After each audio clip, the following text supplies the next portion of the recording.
Welcome back to the Whiskey and Wisdom, everybody.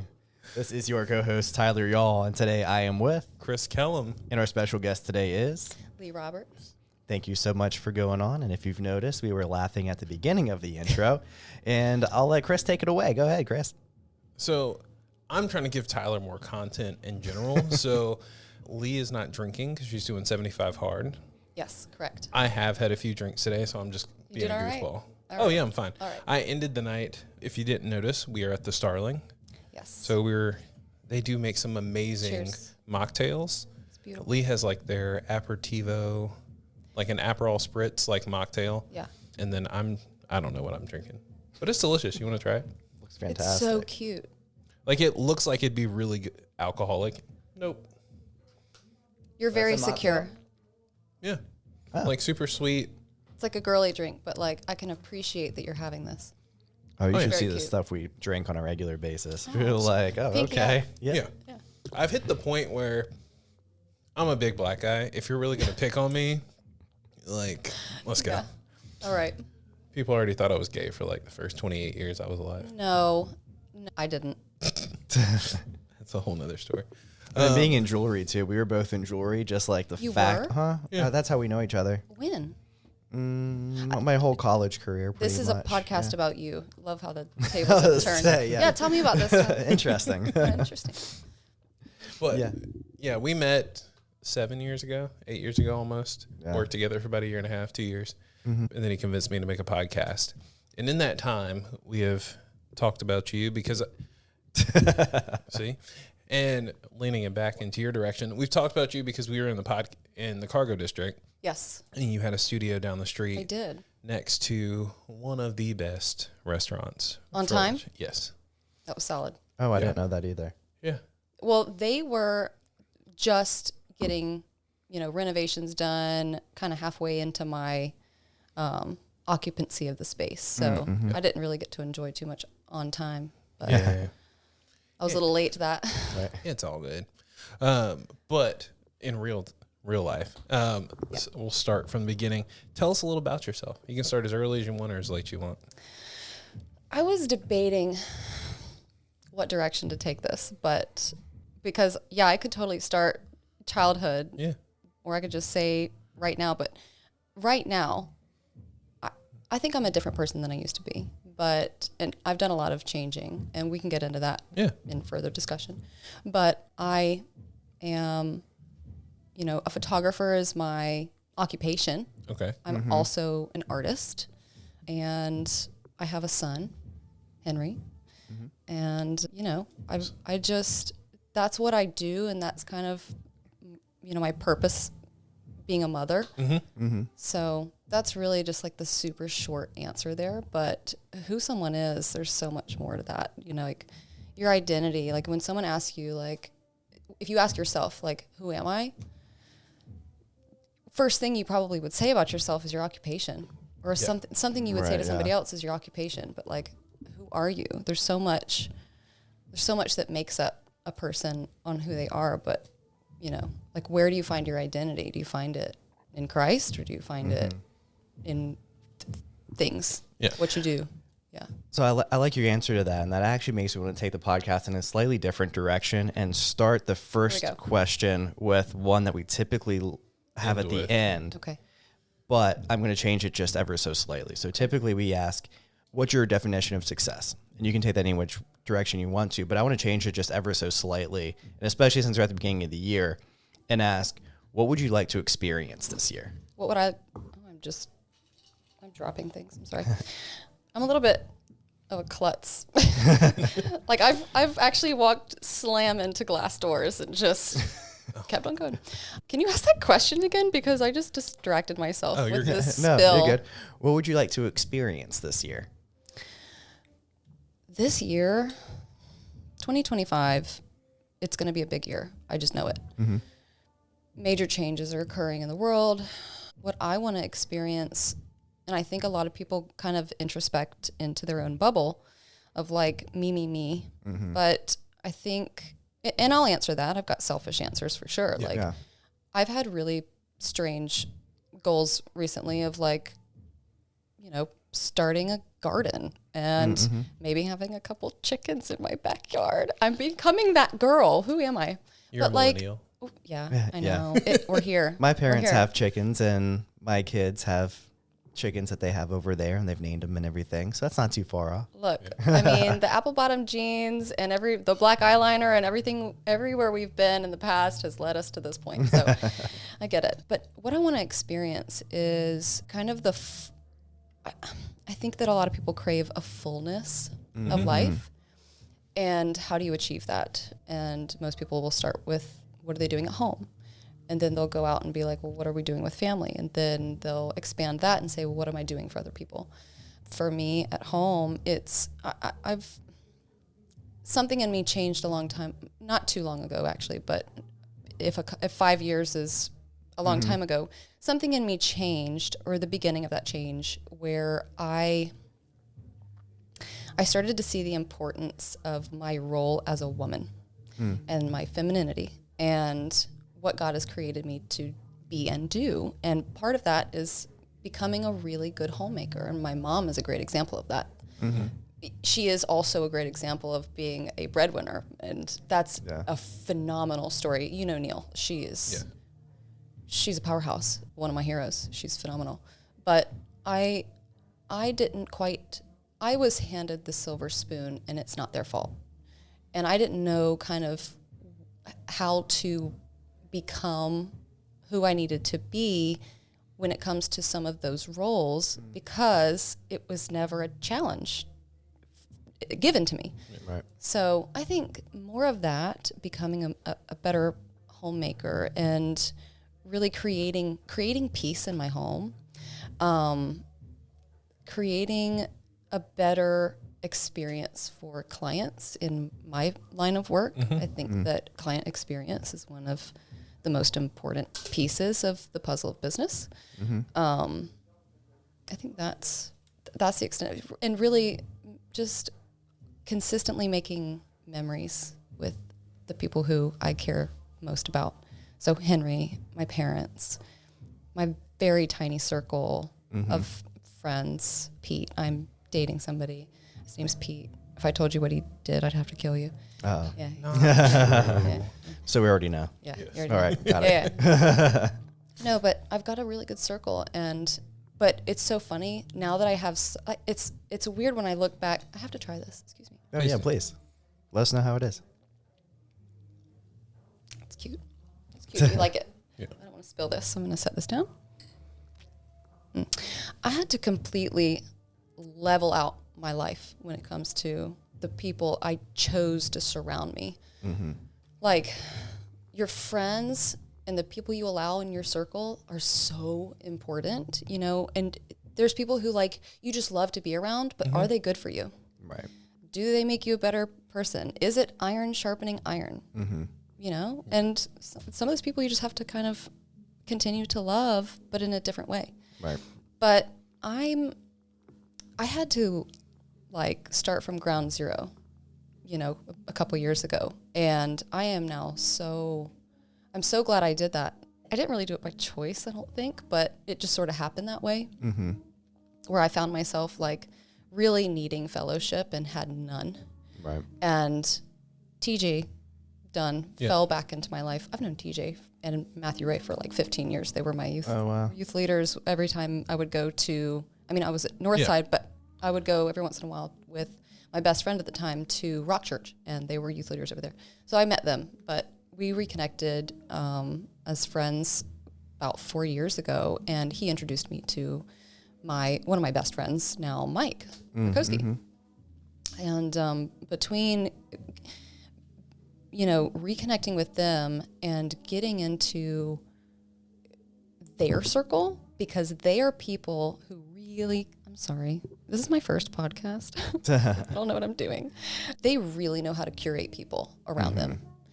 And if I can do what they're doing, I'll be all right. Yeah. Which is, so she mentioned this, so I'm going to go with it. Go for it. So in general, we are two people who grew up in church. We did. And it's one of those things where you're in church and you're around the same people for years. Some people go in, some people go out. And I think that is a perfect spot where people realize like, hey, I'm used to a big group, but how do I grow? And I think stepping out of it, unfortunately, I left a long time ago, but I realized that curating a group of people that are actually going to help you, like you mentioned, no matter when you do it in your life, is exactly what everyone needs. Because we're all used to like that big group sitting in class at school, 20 to 30 people, sitting in Sunday school, sitting in church service. There's a lot of people around you, but are they all helping you grow? Well, I think even beyond that too, just knowing that you're probably going to have to like trim the bush every once in a while too, right? Because at some point you're going to hit that next level where those people brought you, and not to forget the people below you, but to find the new people to help bring you to the next level as well. So not just like the one time in life where you decide to like bring those people around you, but always thinking like, who are the best people for me at this stage in life, are very important too. But to take that and bring it into another question, because it seems like it's very instrumental in your life, is what was the catalyst about that couple to 5 years ago that you're like, you know what, something needs to change here? And why did you decide to do that? And what were those steps that you took in order to make those changes? I wasn't really going to get too far into that because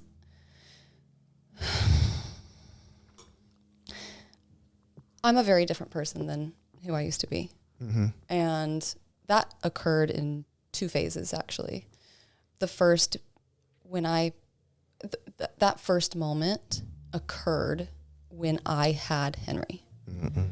When I became a mother, it was an instant realization, but it was not an instant change. And it was a realization that I had to somehow get rid of selfishness, self-absorption, the things that I was so used to. Like, there were so many things in my life that I had made a priority that was it could no longer be a priority. It just couldn't. Yeah.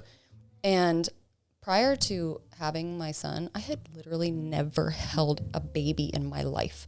I don't know what I'm doing. Get away with that. Look, I didn't. I was the same way too, but I wasn't really like ready to have a child. Part of it was I was just kind of going along with like what other people wanted. Yeah. Like my family growing up, like you find somebody and like immediately, like basically in your childhood, and you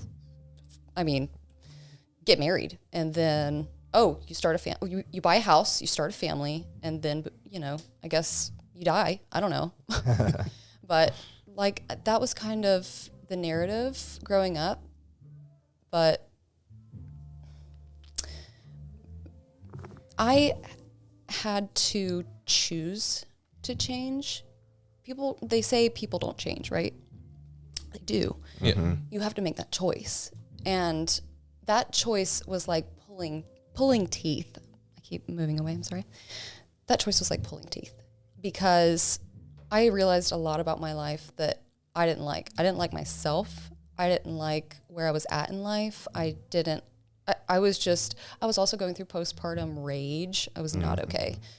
So, but fast forward, a lot of things in my life changed. And then actually fast forward to September 2024, a couple months ago. Yeah. I won't fast forward just yet. The things that changed in me back then were I can't continue to be in the same circles. I clearly don't care about other people or what they think of me, like I cared. Deep down, everybody really cares about what people think of you. But I was just like this type of person that was just, I gave off this vibe of like, don't talk to me. Like, don't even look at me. I was too cool for school. I hate that. I hate people who are just like, they're too cool for anything. Like, shut up. Like, you're not too cool for anything. Like, be yourself. And I had to realize that too, because I was like that. I guarantee you a lot of people just didn't like me. And I didn't like myself, so I don't blame them.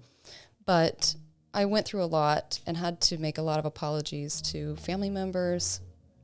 Well, didn't have any more friends, so, but church member, all this kind of stuff. And I was going to a different church at the time anyways, and I felt a little bit abandoned there, but we won't get into that either.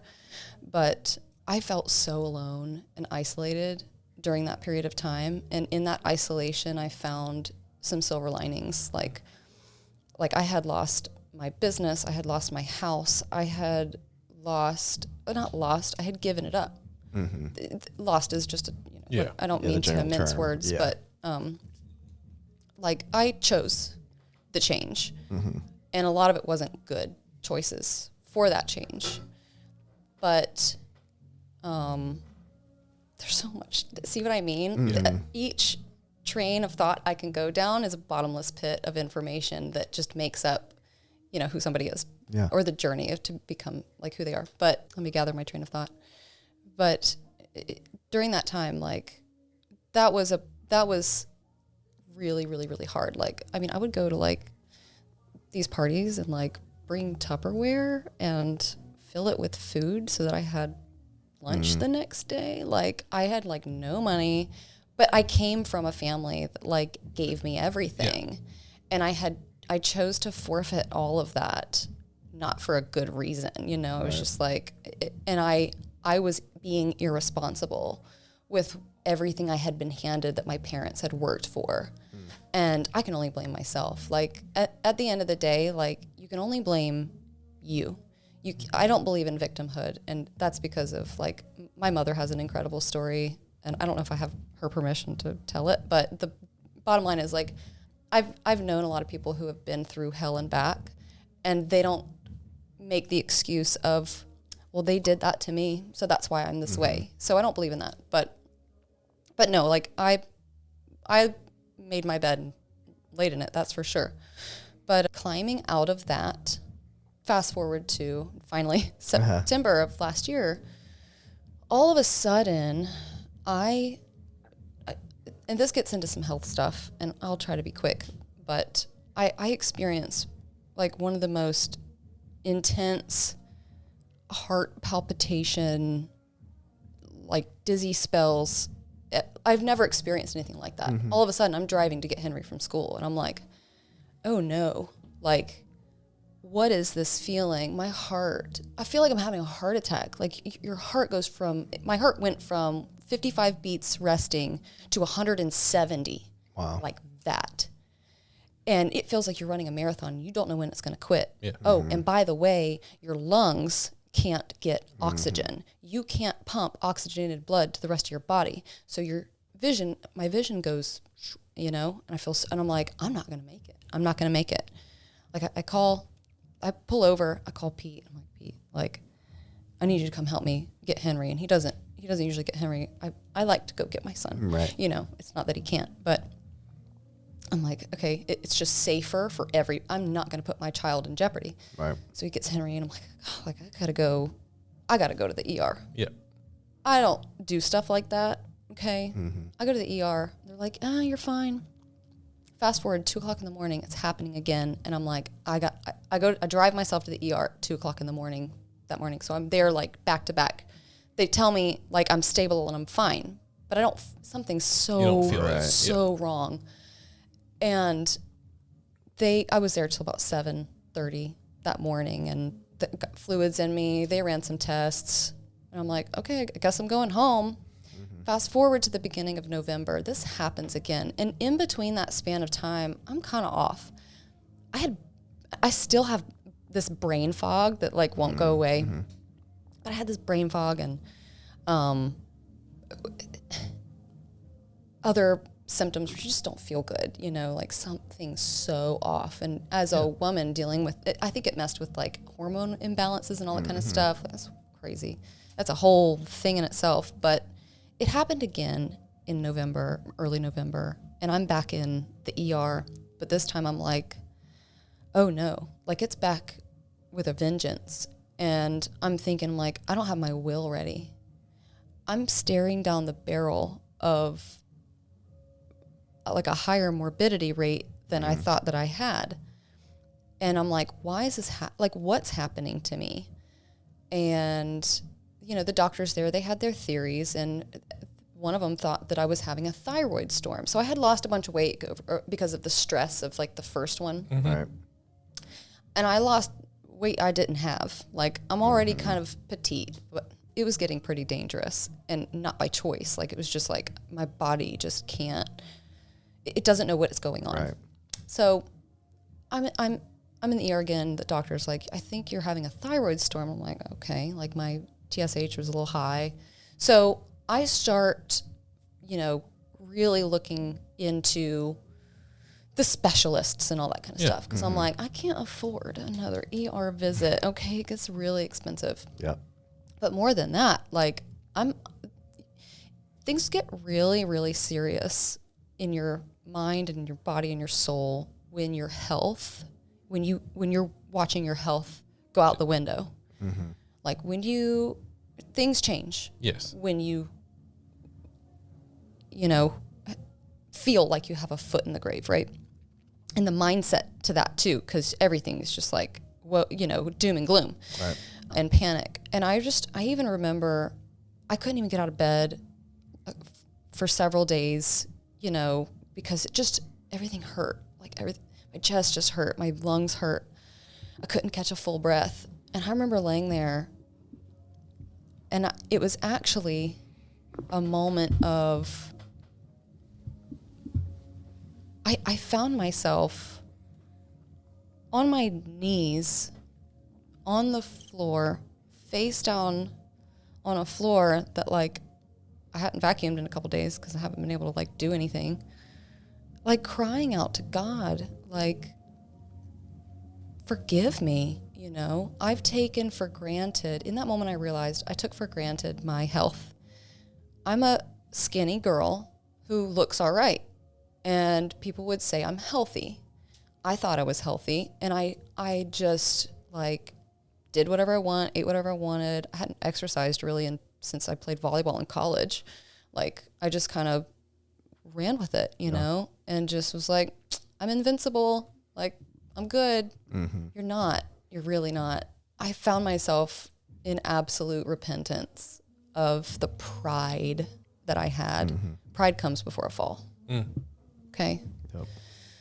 That can go so many ways, but, like, I found myself asking for, like, a chance for God to help me turn this around and to give me the tools to turn this around, and praying for, like, encouragement that, like, can this be fixed? I don't know what's wrong with me, but can it be fixed? Yeah. I end up calling TJ. I called Mike, and I told him what's going on, and they prayed for me, and it was amazing that after we were in prayer, I was able to actually, like, stand up and catch a full breath of air. And I went to my family doctor immediately. I got my referrals to a bunch of these different places. I mean, I saw endocrinology. They ruled out thyroid. It's not thyroid. I'm like, okay, what is it? We went to GI. They ruled that out. Nothing wrong with my gastrointestinal situation. Fine. I see a cardiologist, like, next week. That was a really long wait for referral. But I ended up seeing a holistic doctor, and I've been taking some really cool supplements and, like, things like enzymes like nattokinase and, like, it's just some amazing stuff. And I'm already actually seeing results by consuming the things that, like, God created for us. And I've kind of refused, like, this is crazy too. My family doctor was like, oh, you're probably just depressed. Here's some anti-anxiety medication. I'm like, I'm sorry, what? And then she was like, and by the way, like, don't listen to that, the crazy uncle on Facebook about all this holistic stuff. I found myself, like, shutting up because I'm like, actually, in fact, I probably should listen to my crazy uncle on Facebook. I don't have a crazy uncle, but right, yeah. I don't know, do I? I think everybody's got a couple crazy. Everyone has a crazy uncle. But do you, it's a lot of ants for me. Yeah, I was going to say, yeah. I got a lot of ants. But anyways, I do a CT scan, I do an echocardiogram. I get my results back from both of those while I'm taking all these supplements. And I'm, like, alone, and I see the results, and I see that my pulmonary artery pressure, everything in my heart was good except for the results of my pulmonary artery pressure. It was at 37. And for reference, normal is 20, and borderline pulmonary hypertension is at 40. Okay, I'm 3 points away from potentially having pulmonary hypertension. And what really sent me was Googling that. Don't do that. Yeah. Don't do that. I don't Google anything medical. What really pushed me into to further what I'm trying to get into about change. I promise I'm landing this plane. Was seeing that when people are diagnosed with pulmonary hypertension, the statistics are that they don't live past 3 years after diagnosis. And seeing that was like, that can't be me. That can't be me. I can't allow that to be me. God can't allow that to me. How could I don't think I've ever questioned God at all, but boy, have I. You thought about it. I thought about it. But I can't question God because I did this to myself. I had lived a sedentary lifestyle for 10 years. I ate whatever the heck I wanted to eat. I drank alcohol like it didn't matter. Well, I didn't drink a lot, but like 2 drinks on a 107-pound girl. But there's damage. Yeah. There's damage. But beyond that, like, I just didn't think before I acted. And the stress after having a child and getting a divorce and not having the business that you started and helped start, and the house, your dream house that your parents bought you, like, I take all these things for granted. And like, my parents came from nothing, and they worked their entire life to hand me everything, and I do what with it? I'm so irresponsible. So I found myself on that floor again, crying out to God, once again saying, God, I deserve this. And you know what? Later on, I found myself thanking him. Like, am I crazy for thanking him for this challenge? Like, nobody knows when they're gonna go, but like, I have an opportunity here to actually grow closer to the Lord. And that was really important.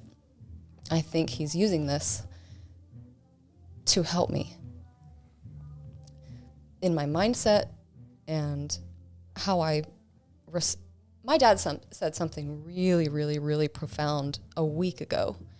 He said, God's not real concerned about your circumstances. It's your response. So what's your response? That's where, like, a lot of people's victim mentality comes in, and it's really easy to have. But, like, how do you respond to the challenges in your life? So I know I'm not talking about my business right now, but, like, who cares about my business? Like, what about our lives and, like, the decisions that we make? You know, I could probably do anything that I set my mind to. I've pivoted a lot in my career. I've tried a lot of things. A lot of things did not work, but that's kind of a success in itself, because you gain knowledge. Right. And then as long as you don't do the same thing over and over and over again, you're not insane, are you? Right. But no, that moment where I find out about my pulmonary artery, and then my CT scan came back, I've got a nodule in my lung. I don't know where these things came from or how it happened, but I've done a lot of crying. I'm a crier. But it's how I have an opportunity to use this to glorify God, I think. I'm not just saying that because I'm on a podcast. Like, I think that really did change me. Because when you think in your head, what if I don't make it past 3 years from now? I have a child to look after. And I thought to myself, I'm like, God, in the Bible it says, honor your father and mother, for your days will be long on the earth. I thought about that verse immediately, and I'm like, oh no, I have not honored my father and my mother. Where are my days going?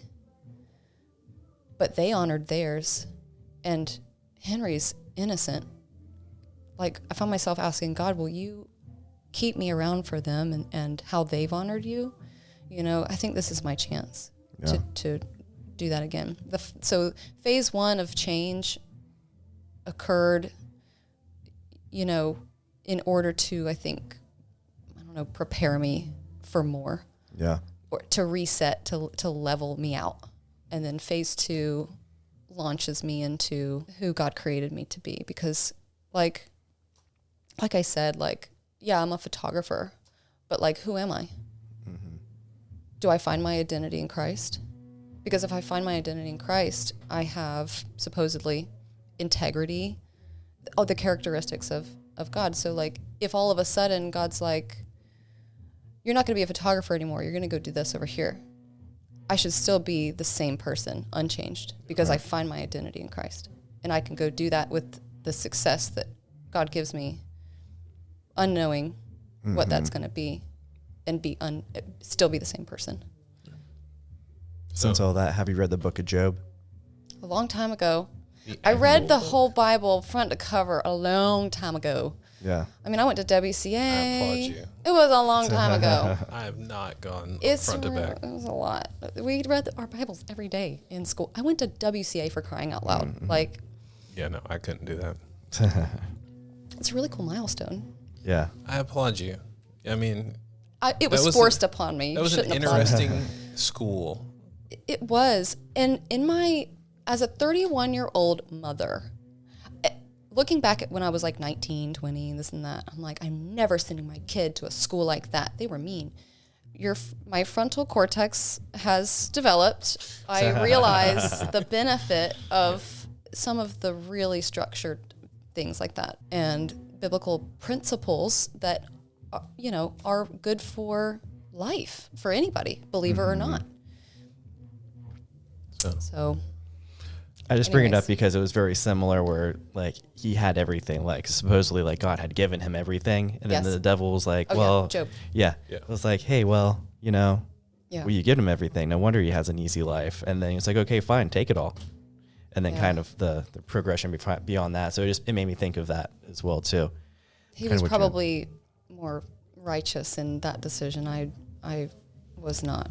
So I was not the correlation, but the experiences, and also too, there was times he wanted to curse his name as well. Yeah. So it's a human trait, right? And, yes. And to what you were saying too, I had the opportunity to give a small-ish speech, and 2 of them, but one was more gauged toward what you were talking about.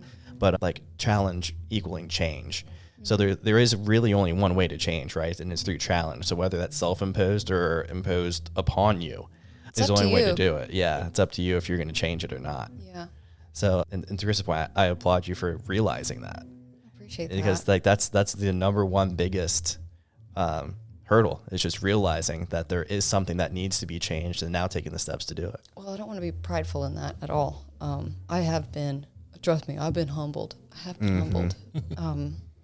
I used to brag about being a skinny girl, I haven't worked out in 10 years and I don't need to. Why would I do that? Why would I do that? Some of the things I've said and done, I'm just I'm such an idiot. Anyways.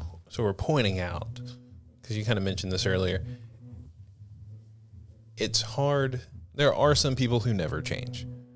And those are the people that don't look at things that have happened in their life, and they tend to either have a victim mentality, or they sit around and they're like, okay, everything's okay how it is, even if it's not. And then there's other people who see a catalyst and they accept it and try and change from that.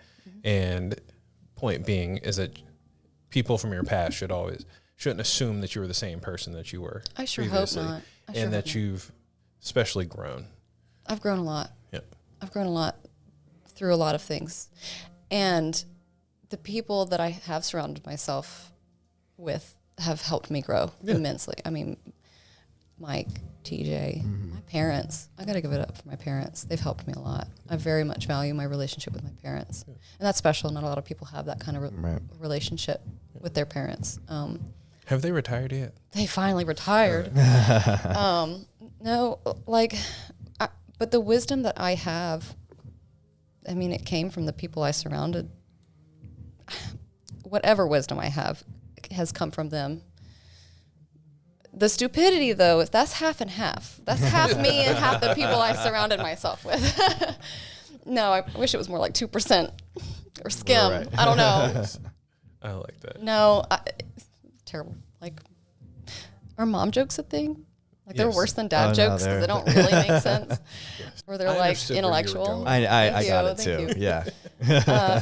No, but like even the wisdom that I believe all wisdom originates from God, and the people you choose to surround yourself with, if they have wisdom, it's coming from that origin. So I think that God speaks through them to you to give you that wisdom. So like when we ask for it and when we fellowship with other people that we should be around, you know.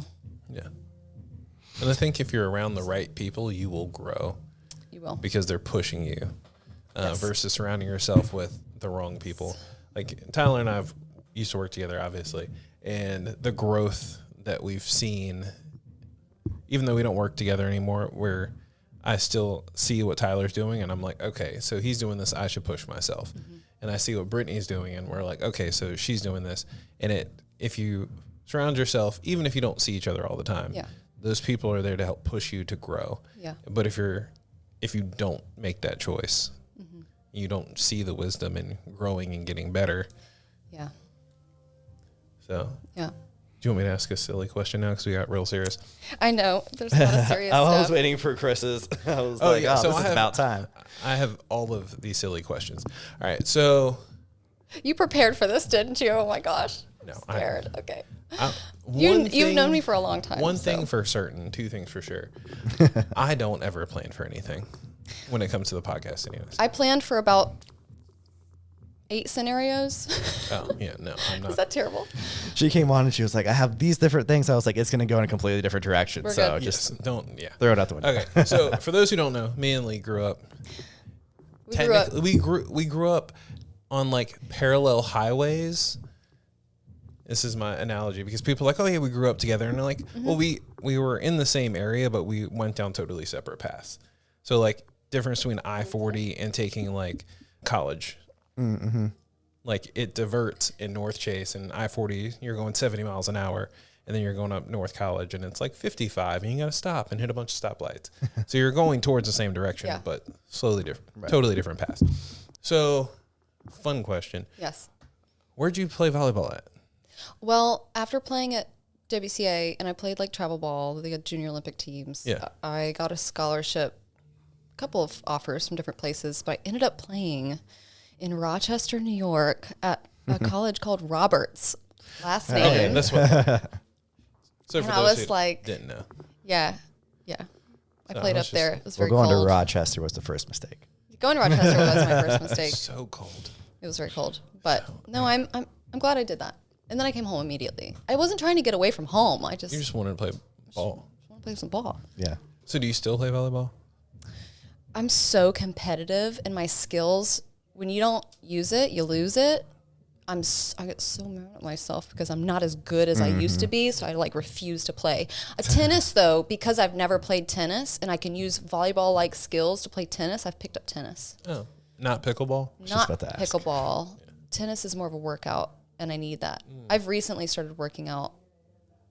Yeah, I mean you kind of have to. I have to. I'm doing 75 hard. Right. So no alcohol, 2 45-minute workouts. One has to be outside. And y'all know the rules. I'm not even going to go through the rules. Whatever. So what has been, well, because one of the things in 75 Hard is read a book. Yeah. What 10 have pages. you chosen to read? Well, right now, because I'm seeking, like I said, tools to help me heal. And one of my conversations with Mike, it was the conversation I had with Mike after I found out about the nodule in and I call him in hysterics. I'm just like, Mike, I found out yet another thing beyond my pulmonary artery giving me trouble. And I was crying. So I'm kind of making light of it, I guess, but it was very serious. I'm like, Mike, I'm just really calling. Could you just pray for me? Could you just pray for me, please? He was like, this is not a coincidence that you called me. Right now, I am listening to a book by Dr. Stephen Gundry, a former heart surgeon, cardiologist, and Immunologist, thank you. And he quit all of that because he realized he could help people heal before they get to the table under the knife with what they consume, the food that they eat. Everything can heal you depending on what you consume, and it has to do with lectins. I highly recommend the book called The Plant Paradox by Dr. Stephen Gundry. Changing my life. It's phenomenal. So I'm listening to that. I'm reading 10 chapters of the Bible every day. I want to 10 pages or 10 chapters? 10 chapters. Right? That's if Sometimes you're seeing the episode, I'm making a big face because I understand that a chapter and a page are very different. Right, yeah. When it comes to the I've Bible. been doing 10 chapters and it ended up being more pages or less. I'm going to just do 10 pages. Why am I not doing that? I was like 10 chapters is definitely do a more lot than more 10 pages. I do a lot of things that don't make sense. So, yeah. Well, No, I'll do that, but okay. And then yes. So that's what I'm reading. okay. I'm reading the Bible and I'm listening to an audiobook, but because I'm listening to the audiobook, it doesn't count as reading 10 pages. Right. So I'll pick a couple in Psalms and Proverbs and then another book that I don't know much about, or something that prompts me from my YouVersion app or something like that. I do highly recommend reading Andy Frisella's book that he wrote about 75 Hard. When I read it before the first time, or while doing the first time 75 Hard, it definitely changed my perspective of what I was doing and why I was doing it. And it just really kind of puts in perspective. And it also kind of tells you, is this the first time you're doing 75 Hard? Yes. Okay. It also kind of tells you along the way too, like, this is kind of what you will experience, which is extremely helpful for me. Cause like at the second week, you're like, okay, screw this. Like, this is hard. Well, I actually kind of started implementing half of what 75 Hard is about in December because of what I'm going through. And so it really wasn't when 75 Hard began, January 2nd, we all started Mike did, TJ's not doing it. Who else is doing it? When we all started doing 75 Hard, it was already kind of in place. And all I had to do was add an extra workout. And I began following Stephen Gundry's plant paradox diet. Protocol, yeah. I wasn't having any sugar. So I had already cut that out. I was having sugar, but I wasn't having any alcohol. I pretty much stopped drinking in December. I actually don't know. I don't think I'll ever drink again, to be honest. I mean, I don't need it. I enjoy it. Shame. There's no shame. No, I don't really. I don't know. I don't really care one And way or honestly, the other. after the first year we were not good when it comes to consumption of alcohol. It was a lot. Oh, was it a lot? It was a lot. Oh no. And but you had some good episodes. Did you have to dump some? Like, if you go back and listen to like episode 10. Yeah, it gets off the rails. Yeah. Oh dear. It's weird.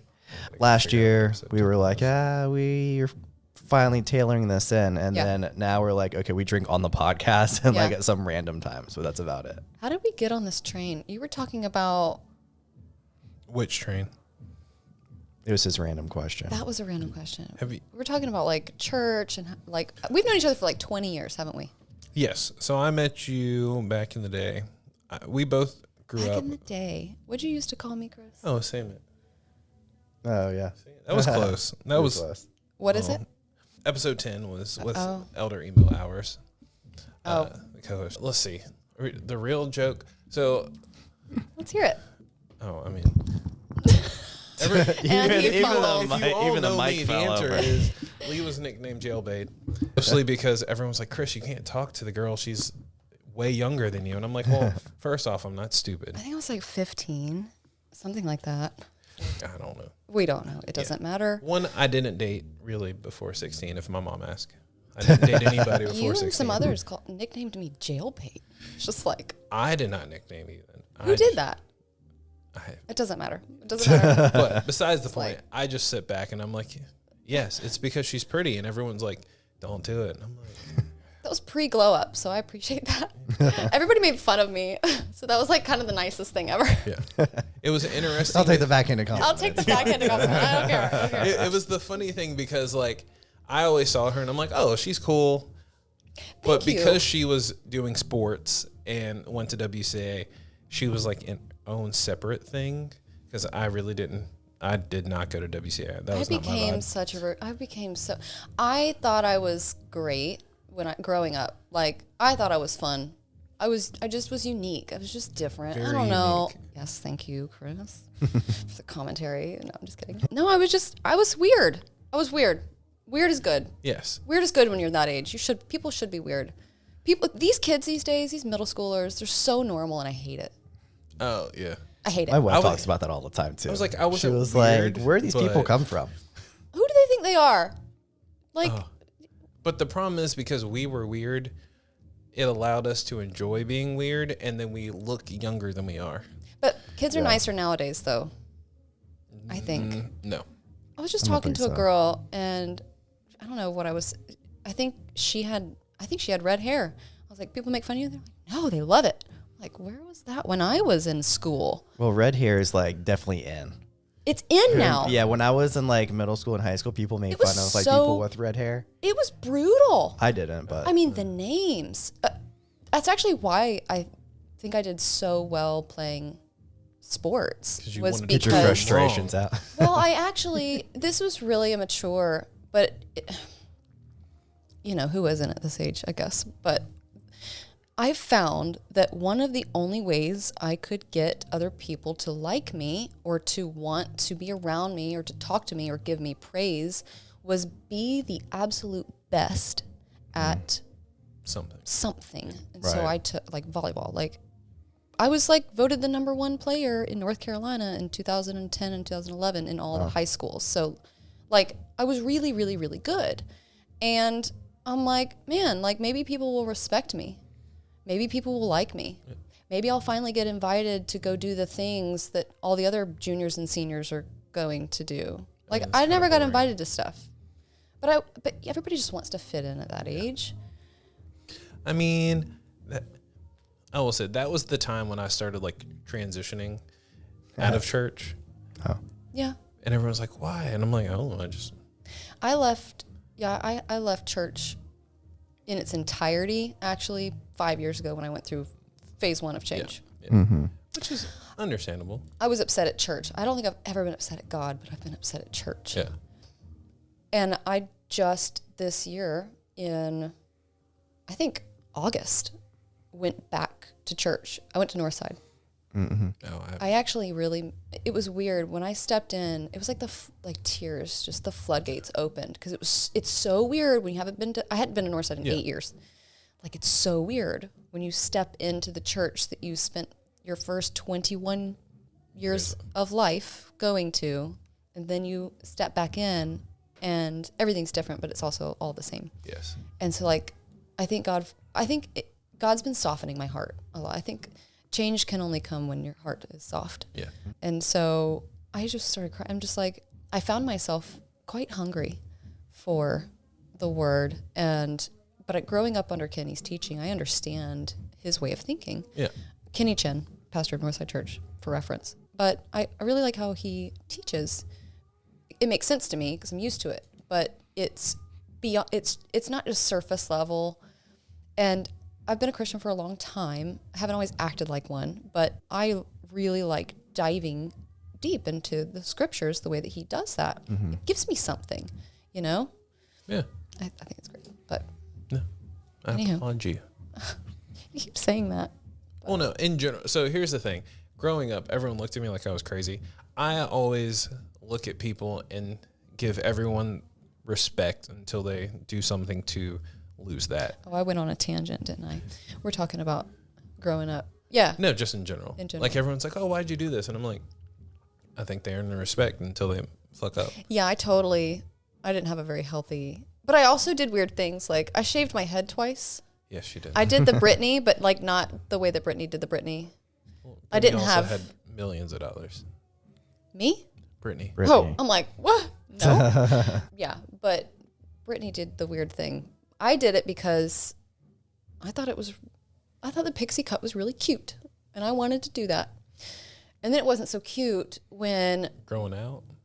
No, it wasn't so cute growing out.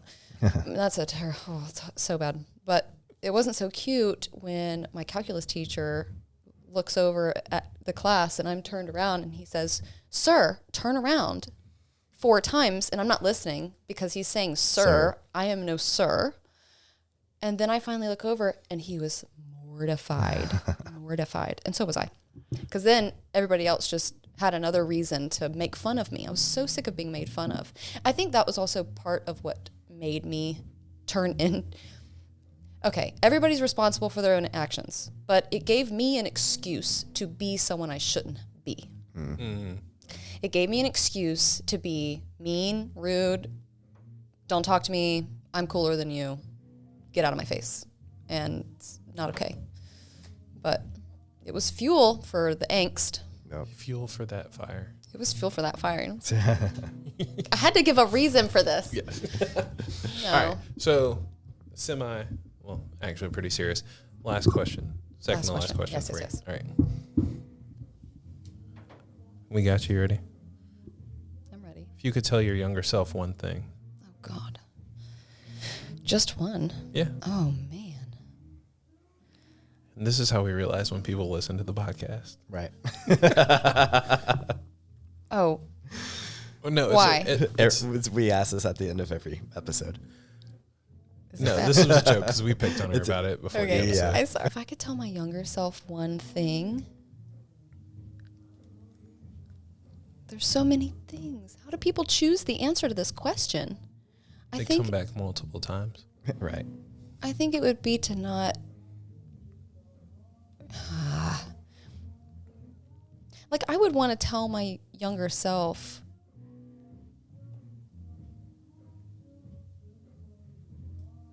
Wow, you're going to have to cut out that very long pause. I'm sorry. AI does it automatically. It's Thank fine. God. Well, Or you can just put the Jeopardy music in, one or the other. Yeah.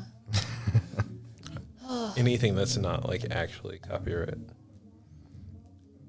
I'm going back and forth between 6 things, so I apologize because I'm trying to deem the most important.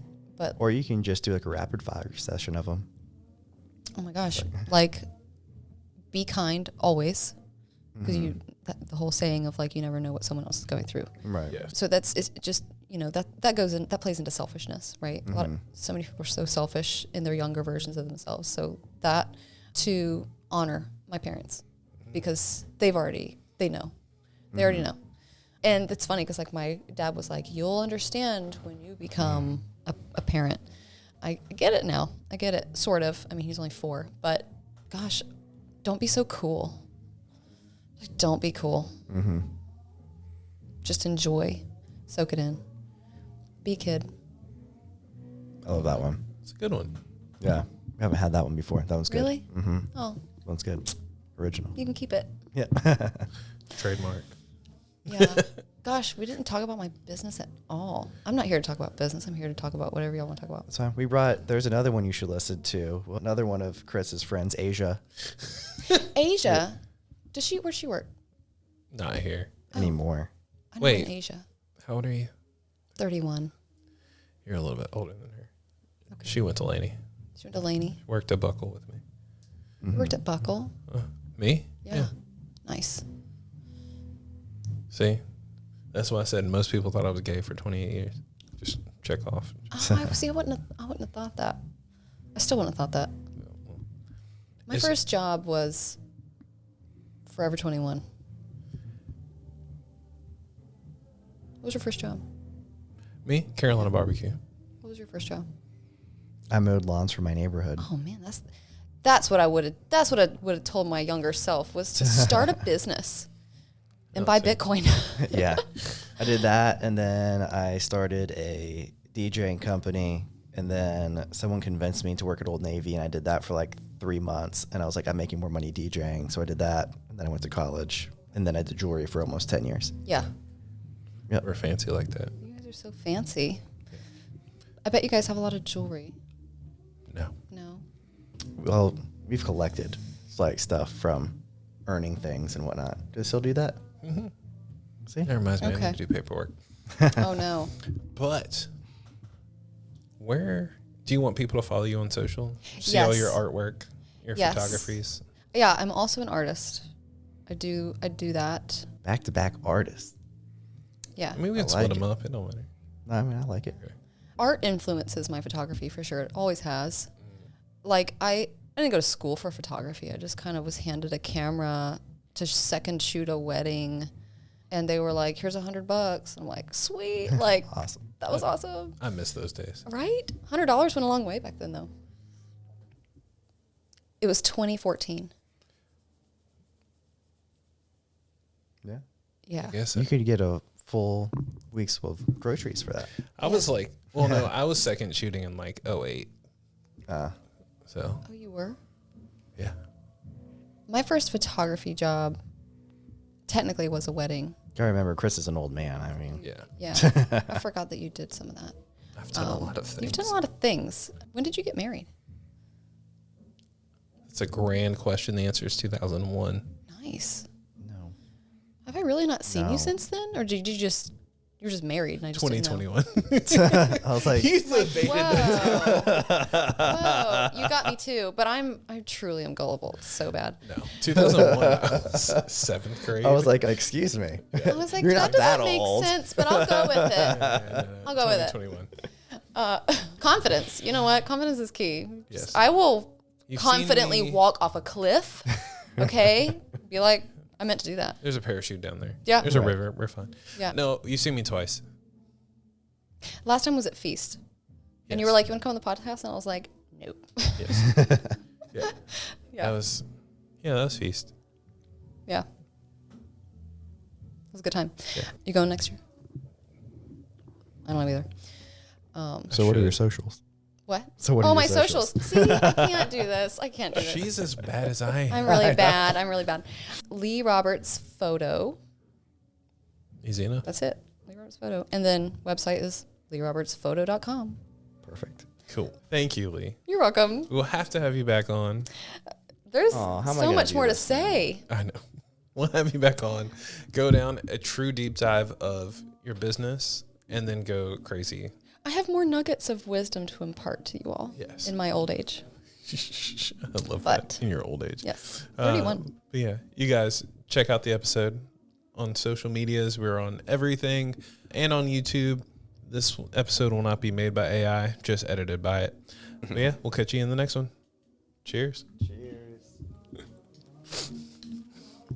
That was fun.